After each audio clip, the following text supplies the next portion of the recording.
Esam viešosios įstaigos Salteka patalpose. Dabar esam pakeliui į cechą, kur dirba su regos negalia žmonės. Su regos negalia pas mus dirba 22 žmonės. Kiti žmonės yra ar su klausos negalia, ar kitom fiziniam negaliom. Iš viso dirba 78 žmonės. Kokį darbą darom, tai plastikinė detalė, įdedame veržlę ir įsukame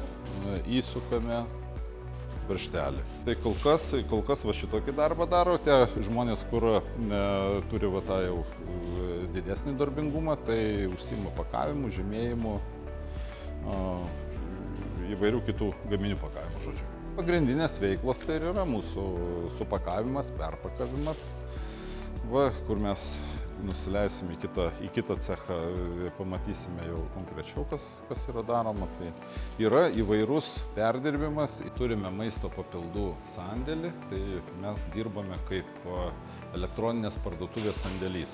Tai va, iš čia pas mus atkeliauja užsakymai elektroniniu paštu, ką reikia supakuoti, kam išsiųsti, ir iš čia būtent iškeliauja visi supakuoti užsakymai galutiniam vartotojui. Dabar žygiuojam į cechą, kur darbuojasi žmonės turintys kitokias negalias jau yra.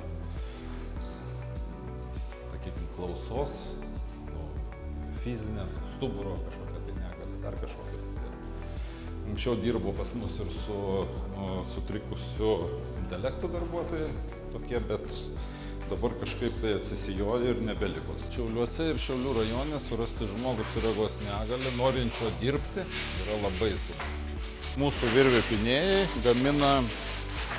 gamina įmonėje pusfabrikačius, tokius pusfabrikačius, kurie toliau įmonę gražinti, jie toliau perdirba, gaminamas galutinis gaminys. Toliau dar vieną didelį užsakovą turim, kuriam ir specialiai patalpas įsirengėme. Automatikos komponentų gamybos įmonė. Mes jiems atliekame pakavimą. Labą dieną. Į vidų eiti negalim, nes nelabai esame švarūs.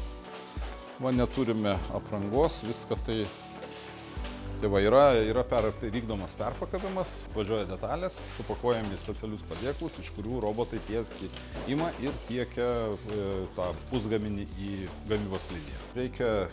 Reikia labiau, aišku, atsižvelgti į žmonių poreikius, negali. Reikia lankščiai žiūrėti, suteikti daugiau visokių galimybių žmonėm. Turime ir pasirašę kolektyvinę sutartį, visiems darbuotojams yra tikrai labai daug nuolaidų, kuri įmonė galėtų tai padaryti. Kas džiugu, kad žmonės tikrai yra labai pareigingi, labai atsakingai žiūri į darbą, brangina savo darbą. Tai kiekvienas, kai matai, kaip elgiasi darbuotojai, tai tikrai iš karto ir motyvacija visai administracijai yra kuo daugiau, kuo geriau padaryti, kuo geriau atlikti savo darbą. Darbuojamės, stengiamės kaip viena komanda visi kartu.